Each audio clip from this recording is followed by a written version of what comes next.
Scott, can you hear me now?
Oh, she just wants a bottle. Hold on.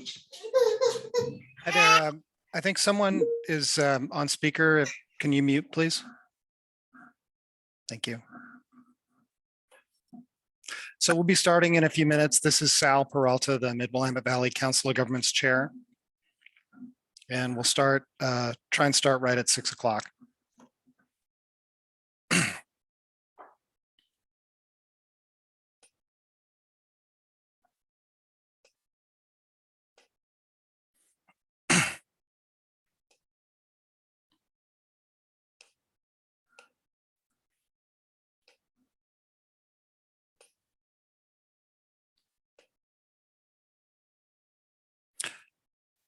Okay, well, we're right at 6 o'clock, so I guess we'll go ahead and open the meeting. Good evening, everyone. Welcome to the 2022 Mid-Willamette Valley Council of Governments Annual Business Meeting and Presentation of Awards. I'm Sal Peralta, a city councilor in McMinnville and chair of the Council of Governments Board of Directors. I'm honored to be your host this evening. I now call our annual business meeting and awards presentation for the Mid-Willamette Valley Council of Governments to order. Tonight, we'll be hearing the annual report from Executive Director Scott Dadson. That will be immediately followed by the award presentations, and we expect the overall program tonight to take about an hour. First, I'd like to say thank you to our sponsor, the Confederated Tribes of Grand Ronde. Lisa Lino is their representative and also serves as the vice chair on the Council of Governments Executive Committee. The Confederated Tribes of the Grand Ronde have been very supportive of our Council of Governments and a strong community partner throughout our region for many years. We're grateful for the positive role that they play in our communities and for the tribe's vision of respect for one another and the appreciations for the blessings of life in this valley. I'd also like to take a moment to thank Woodburn Mayor Eric Swenson and immediate past chair Jackie Frankie for their service to the Council of Governments. They'll be stepping off the executive committee in 2022. Ian Davidson, the board chair of Chariots, will be joining the executive committee. And Keizer Mayor Cathy Clark will be filling in the immediate past chair position. I'd also like to thank those who have participated in the weekly and bi-weekly meetings of our Council of Governments Legislative Subcommittee. It's a very active subcommittee working in behalf of the region. In particular, Mayors John McCardle and Cathy Clark, Commissioner Casey Kula, Ian Davidson, and I'm very grateful for our newest participant, Polk County Commissioner Lyle Mordhorse. Well, 2022 is now in the books, literally and figuratively. Thank you for taking the time to meet with us today virtually. This is our second year hosting these meetings over Zoom. And this year we've decided to add a summer in-person meeting so that we can begin to rekindle our interpersonal connections with one another. We are greatly looking forward to that. Our region, our state, and our nation have experienced incredible challenges this past few years. But you'll be proud to know that your Council of Governments staff and board have been working diligently with local government and special district staffs to help your communities and our region meet these challenges head on. Here's just a few of the highlights from our annual report. First, we made the right decision to hire Scott Dadson as our executive director. We're grateful to former Chair Jackie Franke, COG staff, and those who served on the hiring committee that brought him here. In terms of the current workflow at the Council of Governments has more than $9 million in grant projects that we're working on in coordination with your city staff. Our staff is currently completing project development or grant administration for $1.3 million in grants for Amity and Willamette on wastewater and sewer infrastructure. Those are nearing completion. $500,000 for manufactured housing rehabilitation in Marion County, and more than $2 million in transportation projects in the Salem Keizer transportation area. Council of Governments has played a major role in the Santiam Canyon redevelopment in coordination with Marion County. We've assisted Marion County and local governments in planning, hiring a wildfire recovery specialist through a partnership with Pacific Power, and completing water and sewer for North Santiam, Gates, and Detroit. Our staff is working on 80 regional projects, ARPA projects, and have received numerous requests from local governments to help with grant administration and grant writing. You'll be glad to know that our legislative committee and executive staff are currently seeking additional state funds to help with that grant administration for your communities. We expect more resources to come in from this current legislative session as a result of our efforts on your behalf. Council of Governments is currently offering planning services to 22 communities in the region, nearly half of our members. None of this would be possible without the excellent work of our staff in collaboration with your own city, county, and small district, local district staffs, and you, our regional elected leaders. Together, through our combined efforts, this Council of Governments is a backbone for transportation, planning, regional economic development, local government staffing, and human resources services that provide essential services for the cities and citizens of this region. This is an organization that hits well above its weight class regionally, and we have our high quality staff to thank for it. It is an honor to serve as your chair. At this time, our executive director, Scott Dadson, and the management team will deliver the 2021 annual report. Thank you, Chair Peralta. It's been 1 year exactly since I was so warmly greeted by the board of directors and staff here at the COG after a long journey across the country, 3,000 miles exactly, from North Carolina to Oregon. And it's been a memorable year, and it's been a great opportunity for myself, for my family. And I want to say thank you to the board of directors, to the staff, and to the many dedicated members that we have here in the region as we have moved through what has been a difficult year, but also been a very rewarding year for all involved. I think opportunities abound for this region, and I'm excited to be part of that. I want to thank specifically Chair Salvador Peralta, the COG Executive Committee, and the entire COG board for their support and dedicated service over 2021. We've learned how to meet on Zoom, and we've learned how to come together and be able to solve problems using this format to the benefit of our region.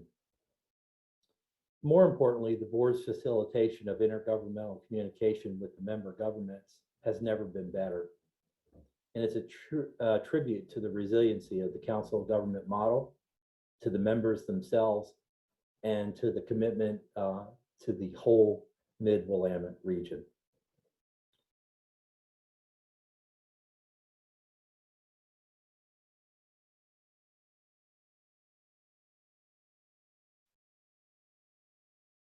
Lastly, it's also been an honor to serve alongside such a dedicated group of public servants on the COG staff who mobilize to support our members and regional partners, who build upon existing partnerships and support each other and respond quickly and creatively to attain the greatest degree of intergovernmental cooperation possible.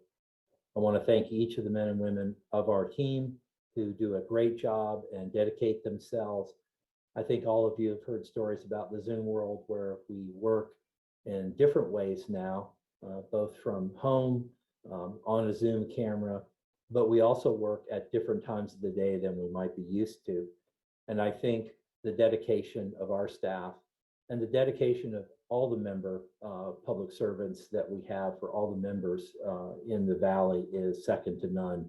We really have a lot to be proud of. The Executive Director's Report is in two parts. The first being member services, followed by financials.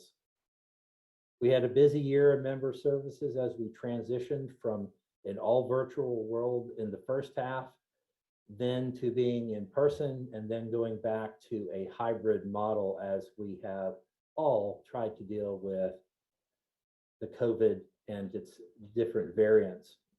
But adaptability has been the name of the game on everyone's part.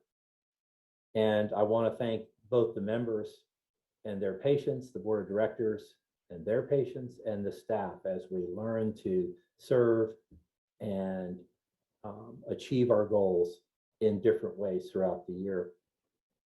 We provided legal member services in the form of legal services and training sessions and discussions on ARPA, ILGA, and other opportunities for the region.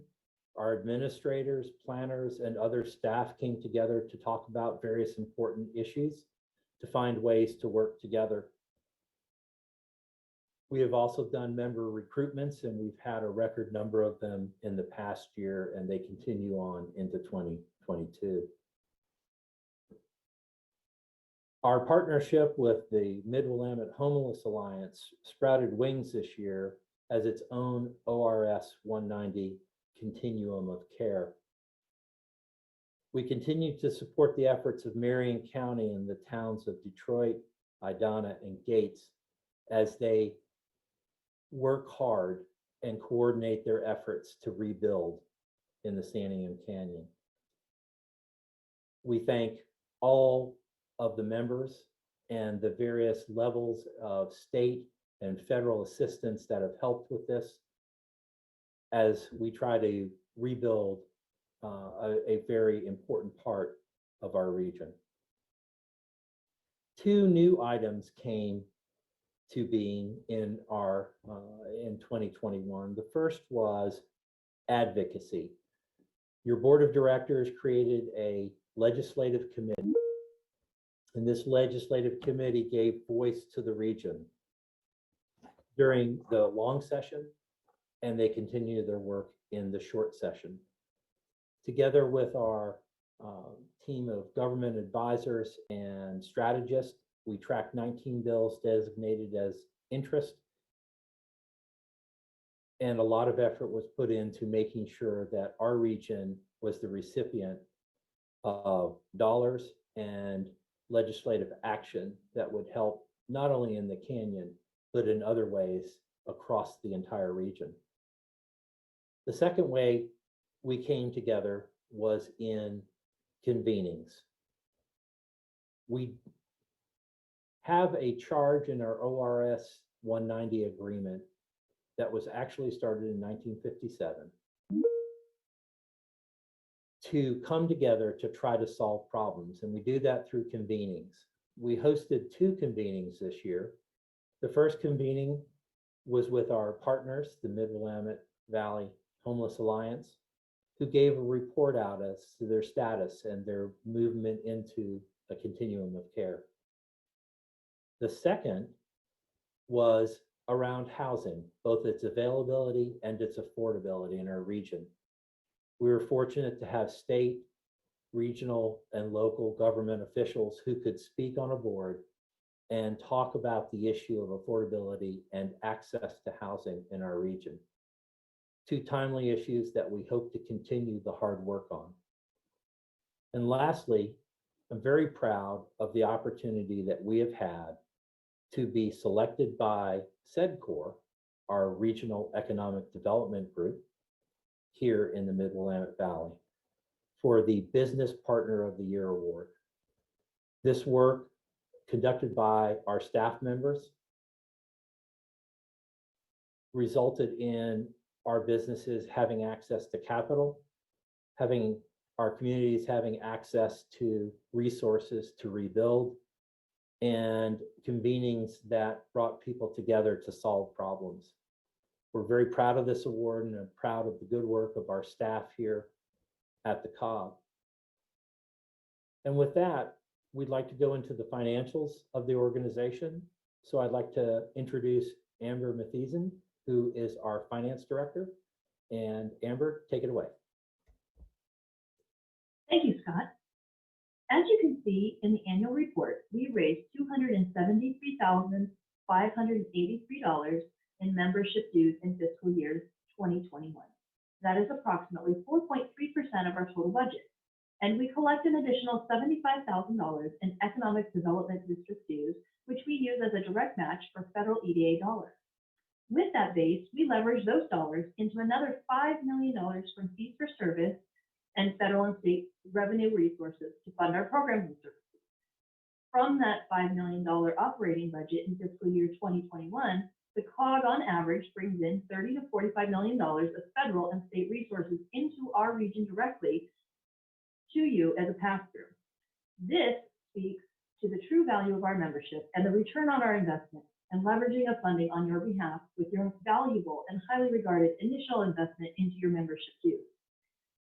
In 2018, the COG board set a goal reserve fund or target fund balance of 3 months of estimated operating expenses. Based on that methodology, the target for fiscal year 21 would have been about $588,000.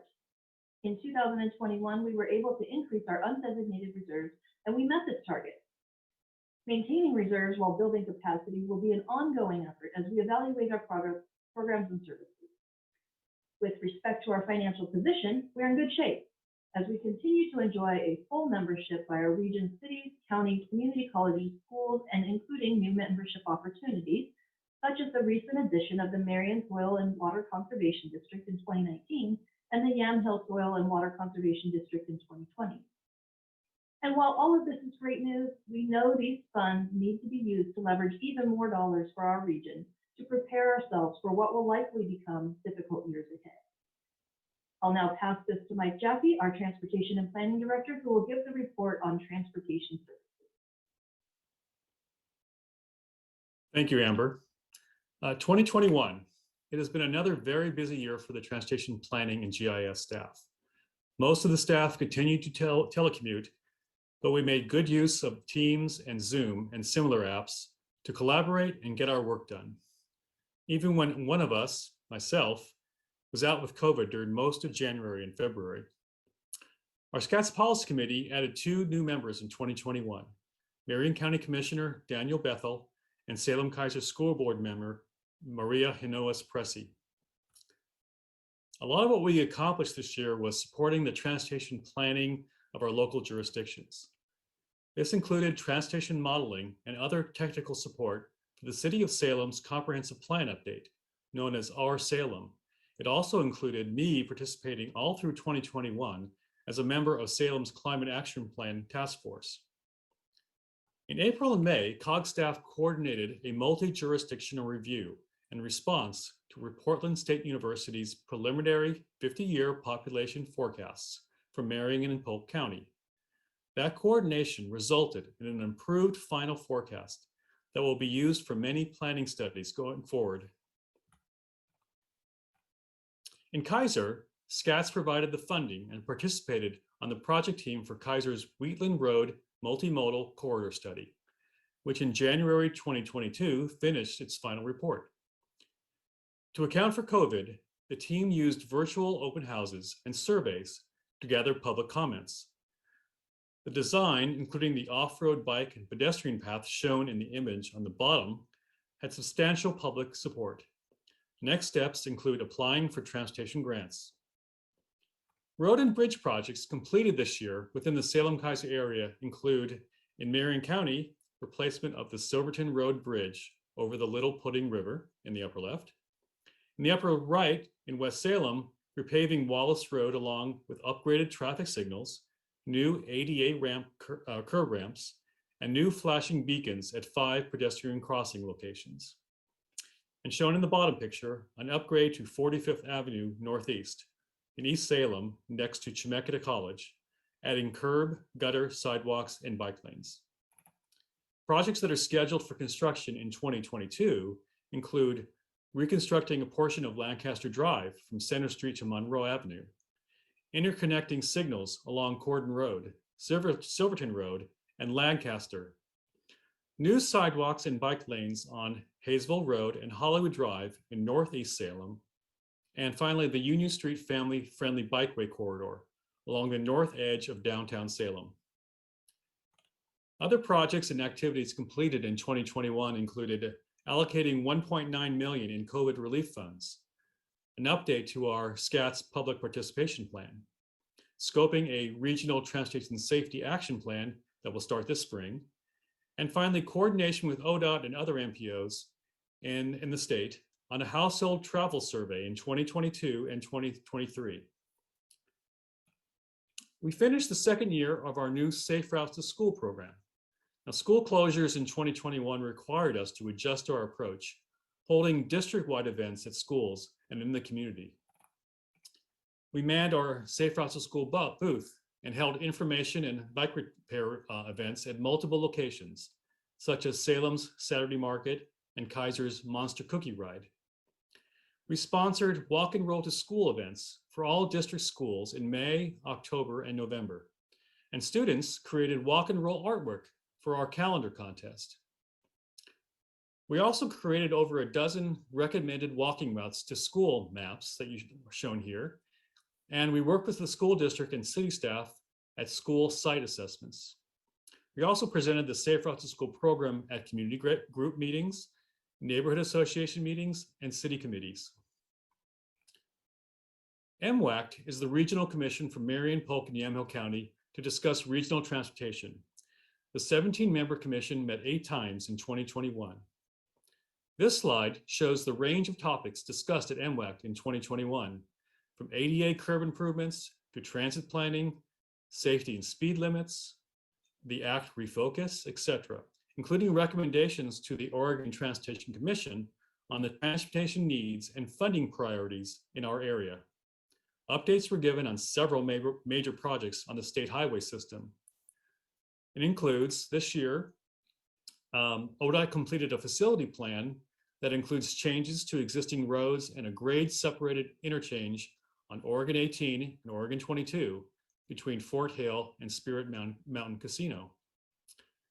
This shows phase 1 of the Newburgh-Dundee bypass, which was completed and opened in 2018. Phase 2 continues the bypass to the northeast to connect it to Highway 99W. The Oregon legislature provided funds for phase 2A, which is the interchange of the bypass with Highway 219. The design for phase 2B, extending the bypass to 99W, begins in 2023, although there is no identified funding for construction yet. North of Keizer, at the I-5 interchange at Brook Lake, ODOT is developing an interchange plan.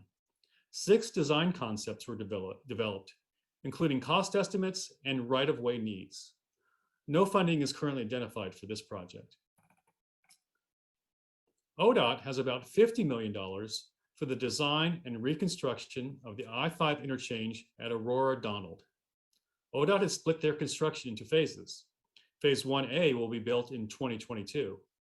If additional funds are not provided, ODOT will go forward and build phase 1B in 2023 and 2024.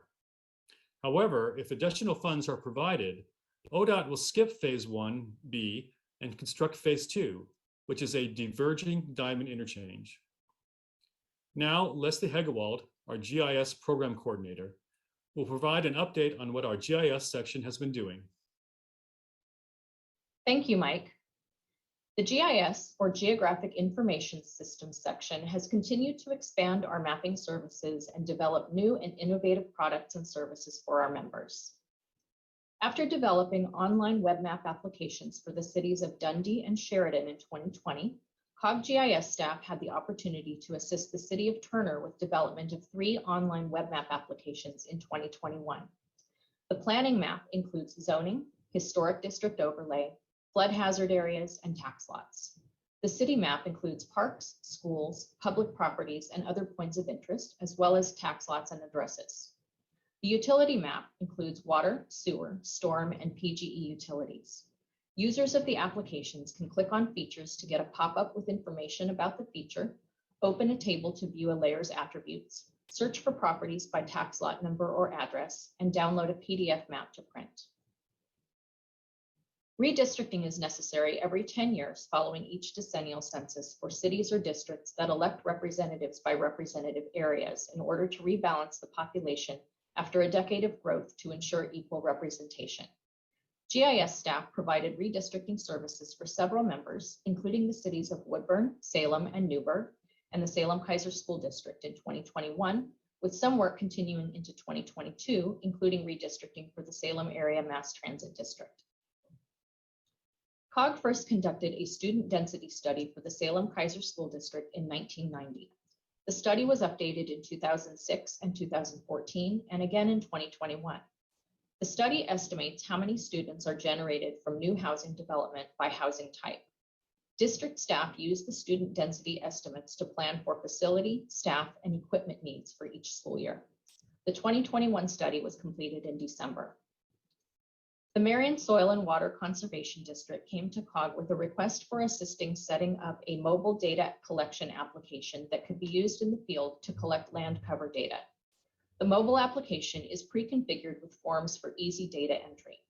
The field crews are able to collect and edit on site in remote areas on mobile devices and synchronize the data back in the office. The data is then shared with colleagues and used to create maps and perform analysis. Our GIS staff continue to learn and expand our services to serve our members with solutions that make their work easier and more efficient. Be sure to check out our ArcHub website to see more examples of the work we do. You can find the link in the annual report in the Transportation GIS section. Renata Wakely, Community Development Director, will now give the Community and Economic Development Report. Thank you, Leslie. I'm pleased to be here again to provide a year in review as your Community and Economic Development Director. As part of the Community and Economic Development Report, I would like to thank and recognize the entire COG staff, but specifically the Community and Economic Development team who continues to serve you at in-person meetings, Zoom meetings, weekend projects, evening hearings, and work sessions with all of you, and for the way they continue to provide technical assistance and support to each other in our department to ensure better service to you and the region.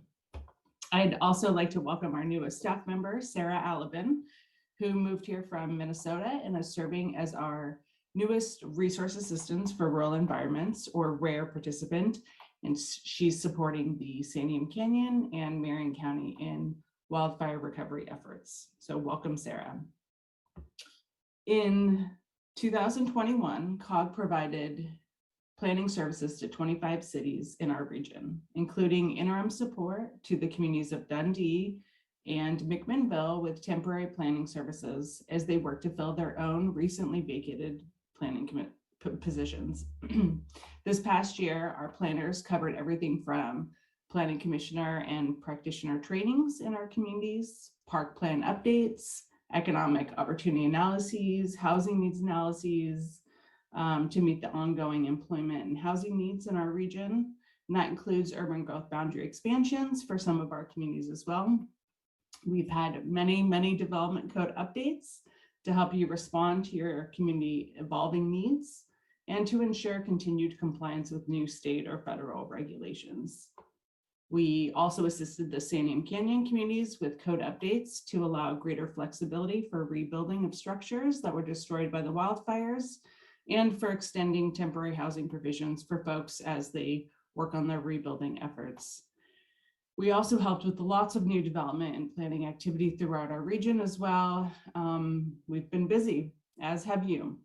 In total, we estimate more than 165,000 square feet of new industrial and commercial development, and an estimated 140 residential housing units processed through our offices in 2021. While the scale may not compare to some of our larger member jurisdictions, the increased employment and housing inventory supports our region as a whole in meeting the deficit of affordable housing and demand for housing and employment land generally within our region. There are two projects I would like to highlight for 2021. The first in our region, and only the second pilot program in Oregon, our staff is working to support the city of Dayton with the potential urban growth boundary land swap. The purpose of the study and potential swap is to remove residential land added in as part of the community's original 1970s urban growth boundary establishment. And unfortunately, the land has proven difficult to develop to its full capacity due to various infrastructure or engineering constraints. There's significant floodplain that's been identified, and we have ODOT right-of-way now intersecting the community. As such, and with support from Department of Land Conservation Development, the city asked to examine whether there was more readily serviceable land to meet the identified housing needs of their community. And with our staff, we're currently working with those property owners to gauge interest and support for a urban growth boundary land swap. There's more to follow, but it's been a very interesting project and informative to our staff and to the community. We're working on community engagement and support, and we're happy to be part of this new innovative work for our region. The second project I would like to highlight is in the Santiam Canyon. As our planning staff started supporting the cities in Marin County and residents working to rebuild from the wildfires and building permit reviews, it became clear that the FEMA floodplain maps were outdated and did not provide real-world base flood elevations for this community. This meant more administrative review and expense to the property owners, and eventually would also require increased floodplain insurance to property owners for years to come. So with the permission of the cities of Gates and Detroit, our staff conducted outreach to FEMA and Department of Land Conservation Development staff to identify the problem and potential solutions. We submitted a grant application to DLCD staff, and in a short time window to fund the project, we hired a surveyor to prove our case that the base flood elevations in the maps that were 20 plus years old were in fact incorrect and needed updating. We are now in the process of letters of map amendments to the pre-existing FEMA maps, and we're doing so on behalf of the property owners to correct this data. By identifying the barriers and a potential solution to our city councils who agreed to support the work via DLCD grant application, we're removing these costs from individual property owners who would have to go their own on this, and we're doing it in a more cost-efficient and expedited manner to benefit the rebuilding efforts in the Santiam Canyon. As far as grant administration in 2021, COG staff assisted member governments with applications, administration, environmental assistance, wage monitoring, and property acquisition for more than $9 million in community development projects. We're here to assist you in identifying potential funding sources to advance your priority projects, including highlighting funding opportunities in our bi-weekly COG connections and on our grants tab on our website. In our housing rehab program that's shown on pages 11 and 12 of the annual report, we were able to assist with almost $200,000 in new low interest loans to income qualifying persons with needed home repairs and weatherization.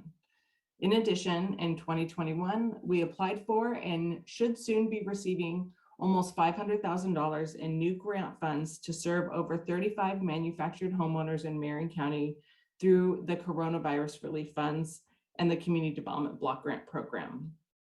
We've also assisted many of you in securing competitive applications for your own coronavirus relief funds within your communities in a very short timelines in 2021.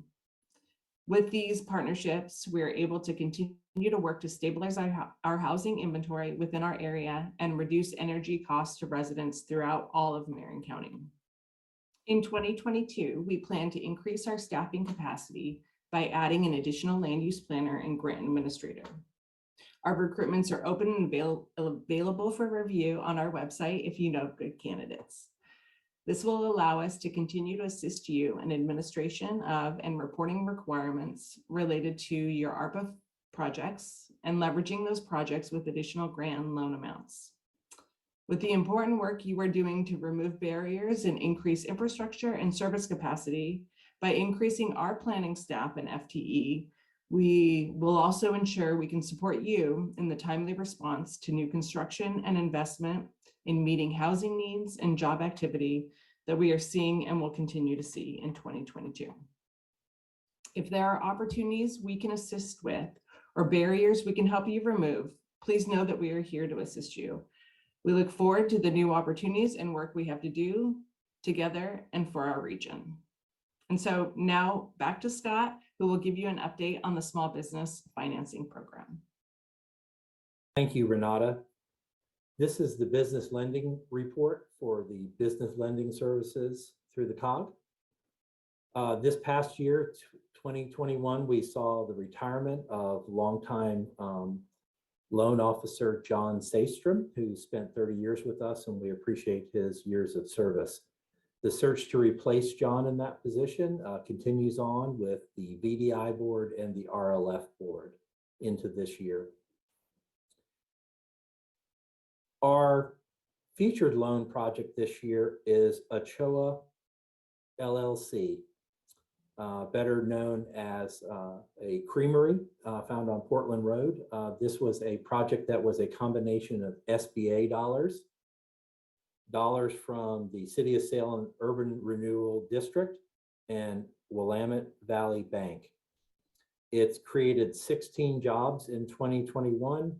It is a $2.4 million project. It's located at 3350 Portland Road in Salem. Ochoa's makes cheese using milk sourced from local organic dairies. And if anyone has not been by, I would encourage you to go see it. It's got great products and a long line of folks waiting to get in. In the COG revolving loan programs, we have 15 loans outstanding with a value of $2.4 million left to be repaid. And we have available for future lending a defederalized amount of almost $600,000. $1.34 million in additional EDA CARES Act funding is still available for lending in the region.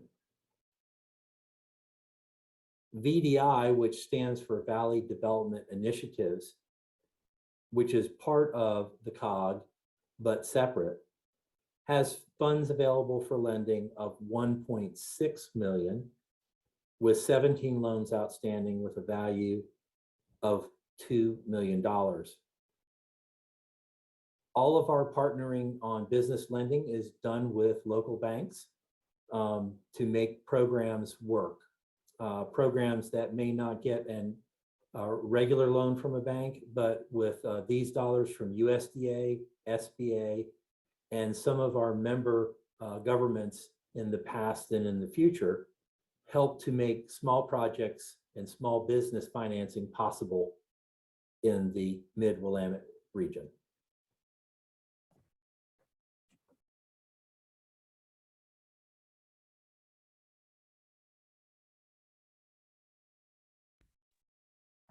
Mr. Chairman, in conclusion, I want to thank all of the dedicated staff.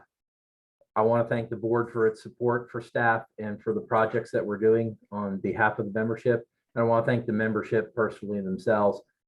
We have lots of diversity in our region and a lot of needs, and we're glad to be here to serve. Thank you, Scott, Renata, Mike, Leslie, and Amber for that excellent and uplifting report on your service to citizens and communities throughout our region. We're deeply grateful. Tonight, we come together in celebration. Not only are we here to celebrate the accomplishments of the Council of Governments in 2021, but we're also here to recognize and celebrate the achievements of certain individuals and programs and projects that, in the spirit of intergovernmental cooperation, have made our region a better place to live. In order for the award recipients to be able to share their plaques and receive their plaques, some of the presentations were made prior to this meeting. The first presentation is by Mayor John McArdle, who presented the West Kvarsten Award. Hi, I'm John McArdle, the Mayor of Independence and also a board member of the Mid-Willamette Valley Council of Governments. And it's my honor today to present the West Kvarsten Professional Service Award, which recognizes a staff person or volunteer working for or on behalf of one or more member governments within the region who's exhibited sustained commitment in support of regional and intergovernmental cooperation. This year's award winner has a long and storied career in public service. He was the city manager for the city of Sheridan for more than 16 years, which is a very long time for a city manager in one city. However, for those who worked with him, they found it unsurprising that he is somewhat unique in his longevity because he was and is a unique and wonderful leader, person, peer, and mentor. Usually one of the first, if not the first person to reach out to new city managers in the region, he offered his help, support, and expertise. Over the years, every city manager in the area has come to rely on him for that. No matter the time of day or the problem facing them, he would pick up the phone and be there in any way needed for his fellow city managers. A strong mentor and someone that his fellow managers would be lucky to emulate in even a small matter, he sought to improve not only his own community, but other communities as well. He joined in regional collaborative efforts and with neighboring jurisdictions to support regional improvements. He worked with Willamette and the Confederate tribes of Grand Ronde to create a regional identity and a wayfinding plan, a project that won the 2020 Mid-Willamette Valley Council of Governments Regional Cooperative Project Award. When a neighboring city was without a manager, the mayor called on him to help, and that was gladly provided until an interim could be found. Present at almost all regional meetings, providing others with his expertise and assistance, he is one of the founders of a regional city managers monthly meeting where new city managers can bounce ideas, get advice, and learn from those that are more experienced. From his 22 years as a U.S. Army officer to serving as a city manager in Michigan, and now having completed almost 2 decades in Sheridan, his integrity and honor is ironclad. In addition to his professional service, he's dedicated the bulk of his civilian life to the betterment of his community and beyond Sheridan's city limits through his work as a member and past president of the Sheridan Rotary Club. He's also on the boards of the Yamhill County Affordable Housing Authority and the County Transit Authority.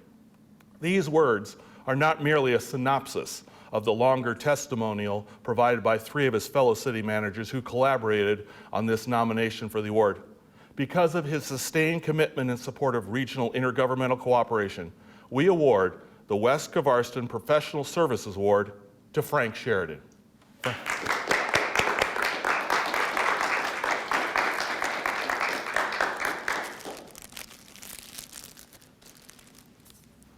you.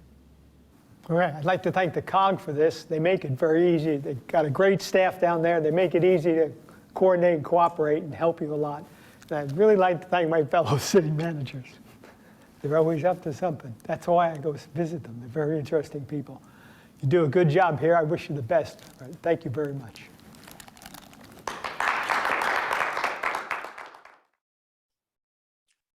Thank you, Mayor McCardle, and congratulations, Frank Sheridan. Frank, we're very grateful for your service. You have always been available to me and to other members of this region with your support. I'm not sure if Frank's here tonight, but if you'd like to say a few words, we do have space for that in our format.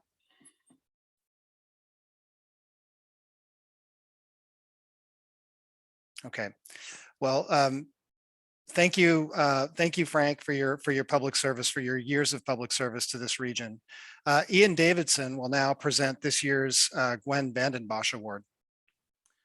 Thanks, Chair Peralta. The Gwen VanDenBosch Regional Leadership Award recognizes an elected official in Marion, Polk, or Yamhill County who demonstrates outstanding leadership in regional and intergovernmental affairs. This year, there were a number of excellent nominations for all of the awards, and the committee was not able to decide between 2 of the nominees for the award.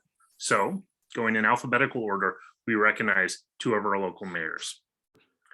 Our first awardee has done a great deal of work on various issues to the benefit of her city, the Mid-Valley region as a whole.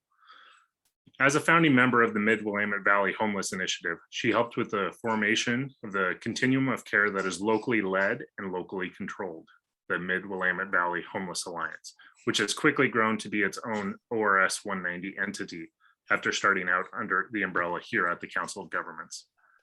After the horrific wildfires took the toll on Santiam Canyon, she was a partner with the Canyon cities who needed a meeting space and even helped care for and feed livestock at the fairgrounds until they could be reunited with their owners. She has served on the Council of Governments board since being elected mayor in 2015 and has served on the executive committee of the Council of Governments from 2016 to 2020. She has also served on the Salem Keizer Area Transportation Study, also known as SCATS, their policy committee, as well as the Mid-Willamette Valley Area Commission on Transportation, the League of Oregon Cities, CC Media, as well as served on organizing festivals and many more. Our first winner tonight of the Gwen VanDenBosch Award for Outstanding Leadership is the Mayor of Keizer, Cathy Clark.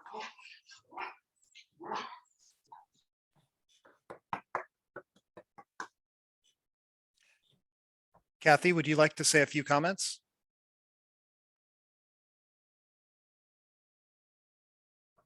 And now I found my unmute button. I am absolutely floored and very, very thankful to those who nominated me. And I'm just so thankful to work with such amazing leaders throughout our region that have taken the work that we do, brought it together, and taken it to new heights and new opportunities for our region. Thank you for letting me be a part of it. I am truly humbled and honored by this award, and I just want to say thank you. We are going to keep on rocking it for the Mid-Willamette Valley region. Thank you very much. Thanks, Cathy. For the second award, Mayor Rick Rogers, who couldn't be here tonight, will present that second award for the next recipient. Mayor.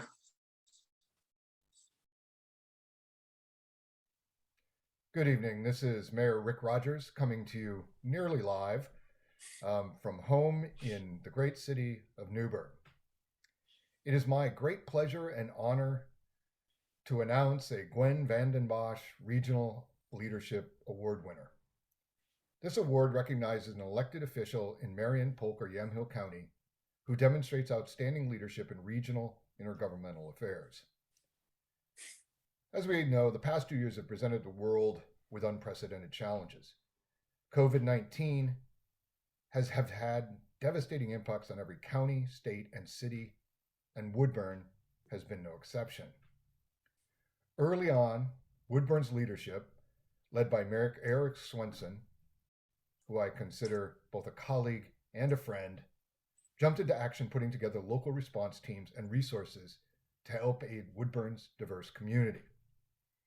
As county and statewide outreach and engagement commenced, it became clear that broader multilingual messaging was needed in order to ensure public safety and education on the deadly virus. With the demographic makeup of Woodburn's diverse population, Latinx 56%, Russian Old Believer 18%, it was necessary to require strategic thought in the messaging and outreach methods. And the production and distribution of all educational materials in English, Spanish, and Russian Slavic. The mayor and city leadership expanded outreach to residents and businesses, clergy, nonprofit organizations, service agencies, school districts, and other educational providers representing these demographic groups. The mayor has been closely involved in advocating for funding to provide assistance to nonprofits and service groups, businesses, and residents through numerous assistance programs developed by the city, including PPE and education, business assistance, rental utility and mortgage assistance, Aware Food Bank, Neighbors Serving Under-Sheltered Neighbors, plus various community assistance programs. The mayor continues to represent Woodburn with county and state officials to ensure that rural community needs are recognized and heard.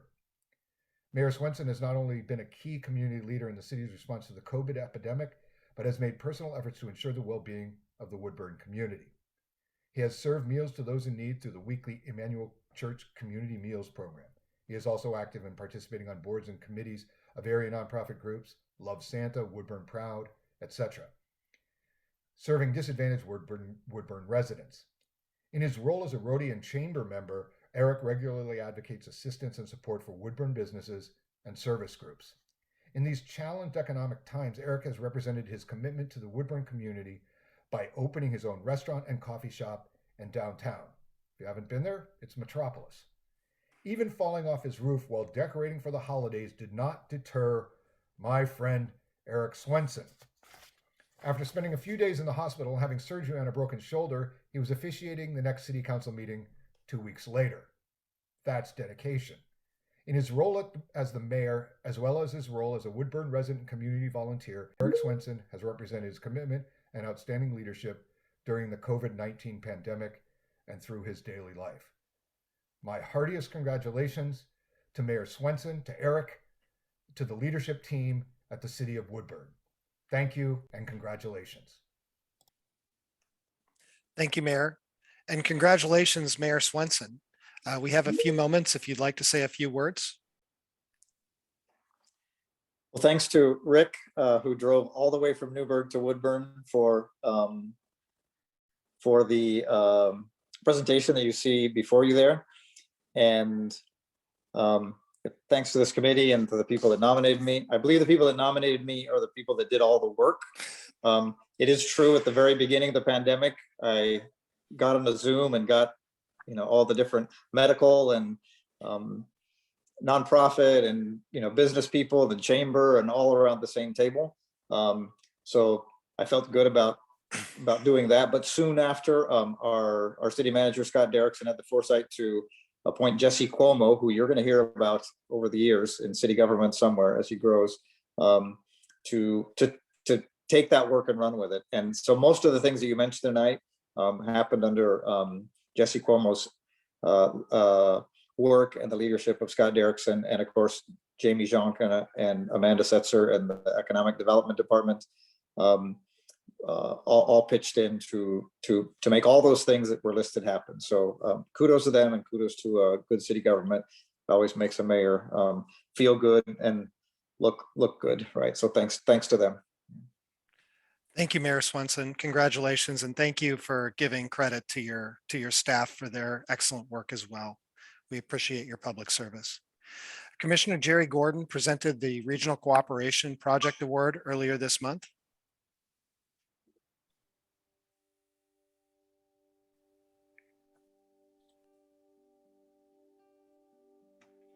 Beginning in March of 2020, a community leadership team began meeting.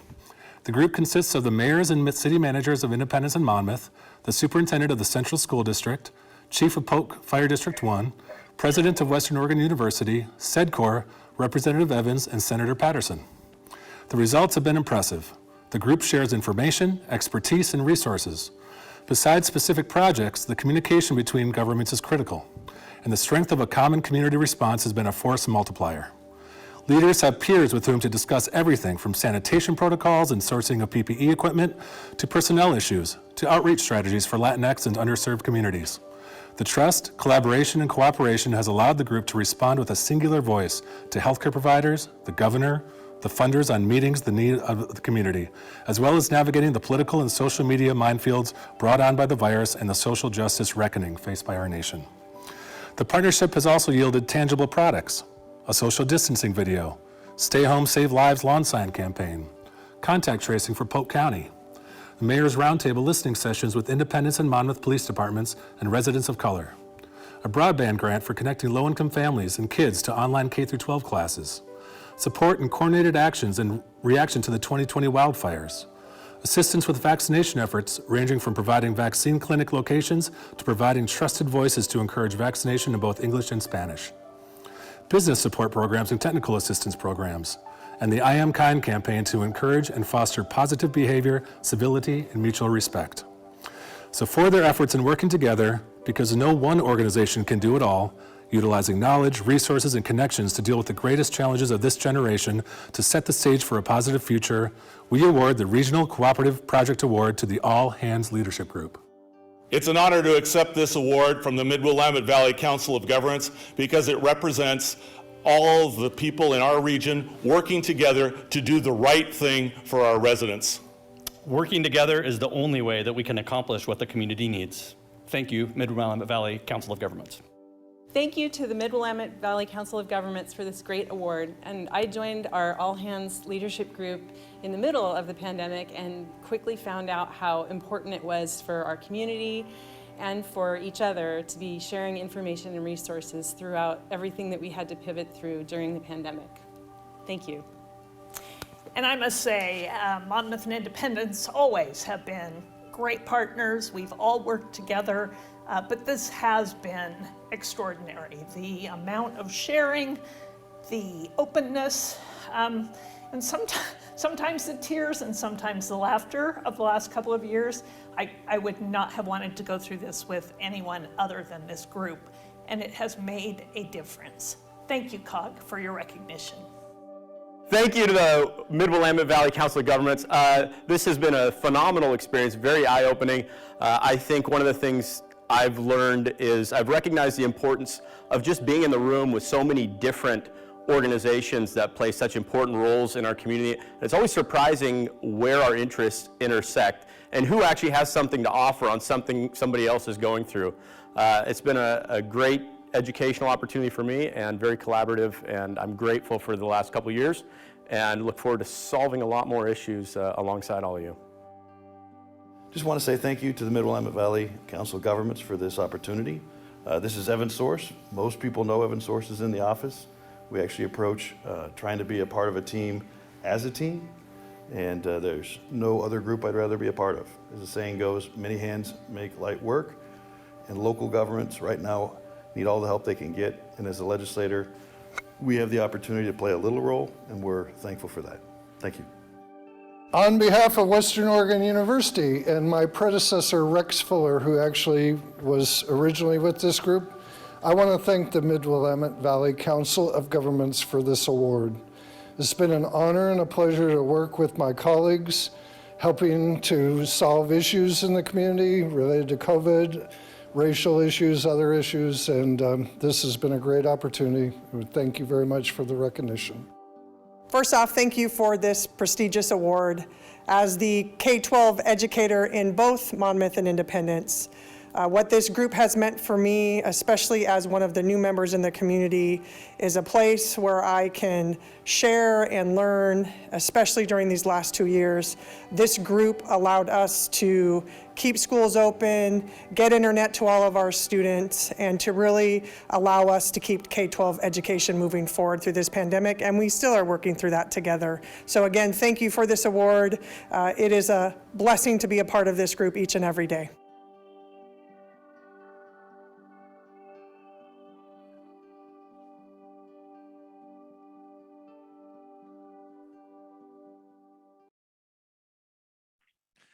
Well, that was truly a remarkable and wonderful presentation, and I'm certainly grateful for the example of leadership and community building that the All Hands Leadership Group of Independence and Monmouth have provided to all of us.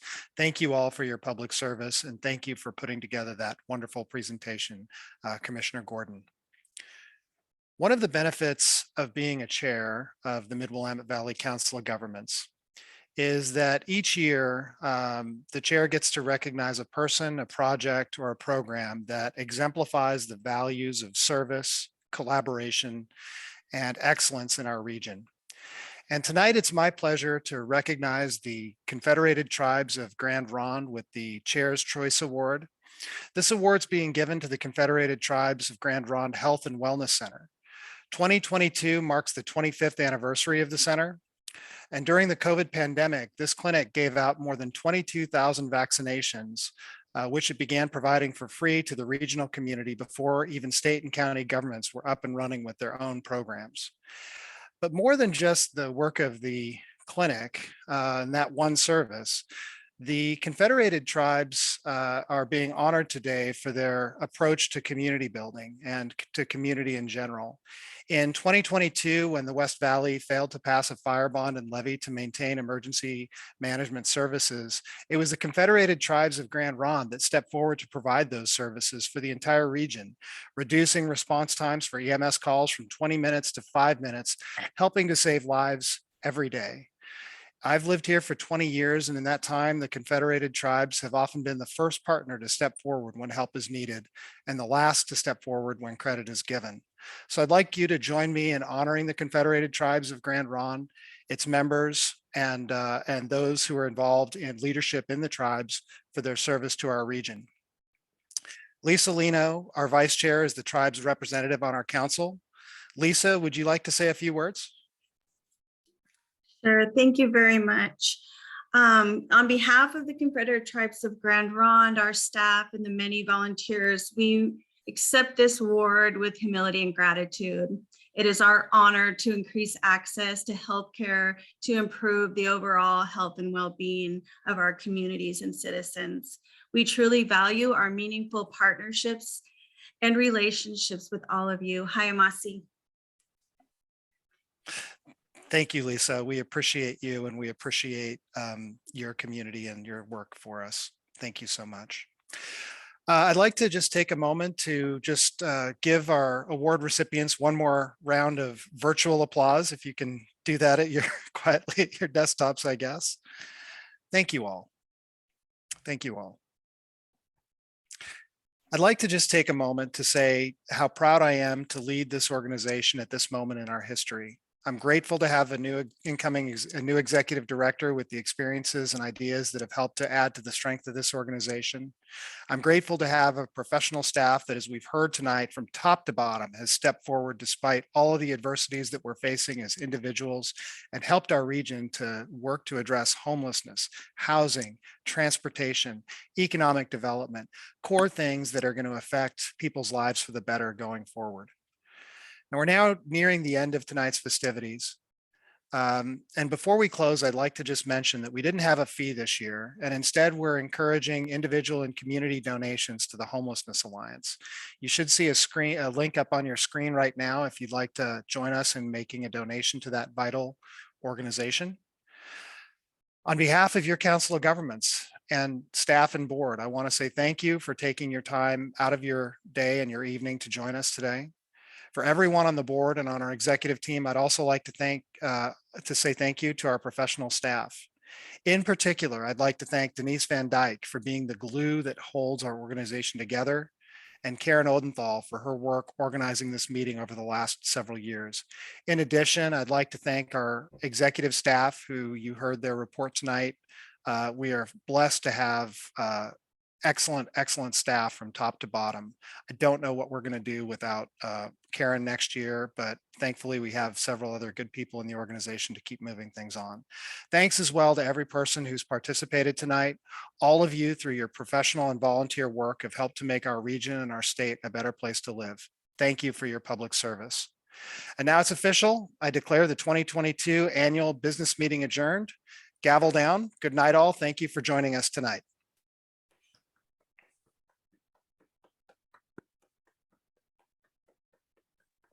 Thanks, everybody.